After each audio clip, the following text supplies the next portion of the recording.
Assalamu alaikum warahmatullahi wabarakatuh. Karibuni katika darasa za Mwalimu Abul Hassan Jumar, mtaalamu wa kufasiri ishara za nyota na ishara za ndoto, na ikiwa tunaendelea katika utaratibu wa kufafanua matukio yanayoendelea kwa baada ya siku 2, 3, 4 kama ifuatavyo. Katika siku 2 hizi nimepokea maelezo ya wasikilizaji kwamba ni bora nikawa nawaletea matukio ya mwezi mzima kuliko kuwa naleta matukio ya baadhi ya siku 2, 3, 4, wanataka ya mwezi mzima. Kwa kawaida, kwa nini nilikuwa nikileta ya mwezi? Ndio msingi unatakiwa ujulikane. Nilikuwa naleta ya mwezi kwa sababu nilikuwa na majukumu mengi ambayo yalikuwa yamenibana kiasi siwezi kupata muda wa kuwa naleta matukio kwa siku kadhaa. Yani kwa mwezi labda nikaleta mara 12 au mara 15 kutegemea na yale matukio. Kwa nikaona kwa sababu watu walikuwa wanauliza kwa nini hatupati, na nikaona si vyema nikawaacha watu moja kwa moja bila kuwaelezea mambo yao. Baada ya kuona hivyo na baada ya kuwa niko kwenye maandalizi ya vile vipindi nilivyokuwa naelezea vya live TikTok au TikTok live, nikapendelea niweze kuwa naleta kwa kila siku, kwa sababu ni miongoni mwa mazoezi ambayo nayaandaa kukutana na maswali mbalimbali kama haya ambayo nayo kutana nayo. Kwa hiyo ni vizuri mkatosheka na kile ambacho kinachokuja, na ninajua ni muhimu zaidi ya matukio ya kila siku kuliko yale matukio ya mwezi. Kwa yule anayetaka rasmi ya mwezi ayajue, anataka ya wiki ayajue, au kwa mambo mbalimbali ya kibinafsi kuyajua, nimeweka namba za simu. Ikiwa mtu atauliza basi ataelezewa bila tatizo lolote. Nikiwa naelezea kuanzia tarehe 21 na tarehe 22 na tarehe 23 matukio au ishara za nyota zetu ni kama ifuatavyo. Nyota ya Kondoo, biashara zitakuwa ni nzuri, waliopo kazini watafurahiwa, mambo ulionayo mengi huandamwa kwa ugumu kufanikiwa. Inaonesha mambo mengi katika nyota hii ya Kondoo yamekuwa yana ugumu katika kufanikiwa. Sasa nini ufumbuzi? Ni kutafuta utatuzi wa wewe mtu binafsi. Mwenye nyota ya Kondoo lazima utafute utatuzi binafsi. Upande wa mahusiano, mvuto na kujiamini vitaongezeka. Kipato, fursa mpya zitaweza kujitokeza. Ushauri, punguza papara katika maamuzi. Nyota ya pili ni Ng'ombe, fikra zinazohusu maisha zitaongezeka, huzuni zitaongezeka pia, na ni vizuri tukawasiliana ili nikupe uchambuzi na utatuzi wa mambo hayo. Upande wa mahusiano katika nyota ya Ng'ombe, hisia zinaweza kubaki moyoni kuliko kuonyeshwa. Yani usioneshe zile hisia zako, ni bora ubaki nazo kwanza moyoni katika siku hizi kadhaa. Na upande wa kipato, panga kabla ya kutumia fedha. Ushauri, tulia kabla ya kuchukua hatua. Nyota ya tatu ni Mapacha, upimaji wa afya ni katika mambo muhimu kwako. Matukio mengi yasiyo ufumbuzi yatajitokeza, waweza kuanzisha jambo.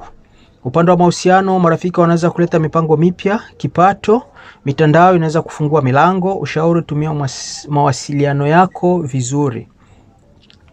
Kaa ni nyota ya 4, utafanikiwa kwa kufuatilia biashara, kazi na mipango ya kukuongezea kipato.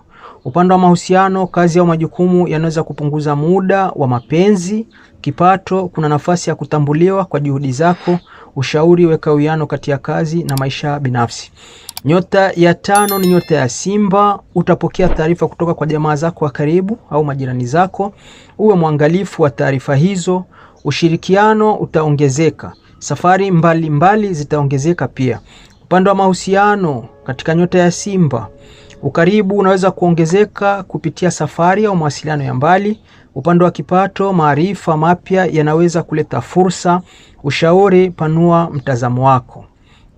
Nyota ya 6 ni Mashuke, homa zitakuandama na ni vizuri kuwakumbuka wazazi wako na uwasaidie. Akiba zako zitapata hifadhi au zitasitirika. Ni kipindi cha kujiandaa kwa malengo mapya. yani katika siku hizi nilizozielezea. Upande wa mahusiano katika nyota hii ya mashuke, mahusiano ya kina yanaweza kuhitaji wazi zaidi. Kipato, fedha za pamoja zinahitaji tahadhari. Ushauri, epuka siri zisizo za lazima. Nyota ya 7 ni Mizani. Harakati zako katika mipango ya maisha zitakuwa zenye mafanikio. Furaha na faida zitapatikana. Wenye matatizo katika upendo au mahusiano, leo ni vizuri tukawasiliana kwa ufafanuzi zaidi, hata pia utatuzi. Upande wa mahusiano katika nyota hii ya Mizani, ushirikiano utakuwa muhimu sana. Kipato, ushirikiano unaweza kuleta manufaa. Ushauri, sikiliza upande wa pili kwa makini zaidi. Nyota ya 8 ni Nge. Kazi zako au shughuli zako zitakuwa zenye mashaka makubwa. Utasumbuliwa na magonjwa na ni vizuri kuwajulia hali zao mama wadogo au ndugu za wa mama na kadhalika wajomba, kwani kutatokea tatizo muhimu ambalo utalifahamu. Mahusiano, ratiba za kila siku zinaweza kuathiri hisia. Na kipato, kazi ziada inaweza kuleta faida. Ushauri, linda afya na nguvu zako. Hii ni katika nyota ya Nge. Nyota ya 9 ni nyota ya Mshale. Utapoteza kitu muhimu au kuibiwa, ni vizuri kwa mwangalifu. Mpenzi wako utagombana naye au mtaleta migogoro ambayo haitokuwa na msingi wowote, kwa hiyo ni vizuri kwa mvumilivu. Uanzishwaji wa mahusiano kupelekea uchumba katika siku hizi ni kwamba yatakuwa ni ya ukweli kabisa. Kwa hiyo kinachohitajika zaidi ni kujua compatible ya mwenzio, kuangalia kama mnaendana naye, lakini huyo ndo mwenye sifa zinazoendana na wewe. Kwa hiyo kuna tofauti ya sifa na ile tabia. Unaweza ukaona sifa tu, maumbile ndo yale yale uliyotaka, uongeaji ndo ule ule unaotaka, lakini tabia ukakuta yeye tabia zake na tabia zako hazina muafaka. Twaib, upande wa mahusiano katika nyota hii ya 9, hisia, mvuto na furaha vitaongezeka. Kipato, ubunifu unaweza kuleta mapato. Ushauri, tumia vipaji vyako kwa ujasiri. Nyota ya Mbuzi, siri nyingi utazijua katika hizi siku na ni vizuri ukafurahia kwa hilo. Watakao kudai ni vizuri ukawalipa ili bahati ziongezeke, na mambo unayofuatilia katika hizi siku hautoyapata, yani hayatokamilika. Upande wa mahusiano, familia na nyumba vinahitaji umakini, yani mambo ya mahusiano, familia, watoto na wakwe pia vinahitaji umakini. Upande wa kipato katika nyota hii ya Mbuzi, matumizi ya nyumbani yanaweza kuongezeka. Ushauri, panga bajeti kwa umakini. Nyota 11 ni Ndoo. Kuendelea kwa maombi, yani dua, ni vizuri tukawasiliana kwa kuwa ni jambo zuri na lenye manufaa kwako. Ndoto ulizoota katika muda huu au hizi siku ni vizuri ukajulishwa maana zake, yani tafsiri. Wanafunzi pia na wale wanaotafuta maisha ni vizuri tukawasiliana kwa ajili ya ufafanuzi zaidi.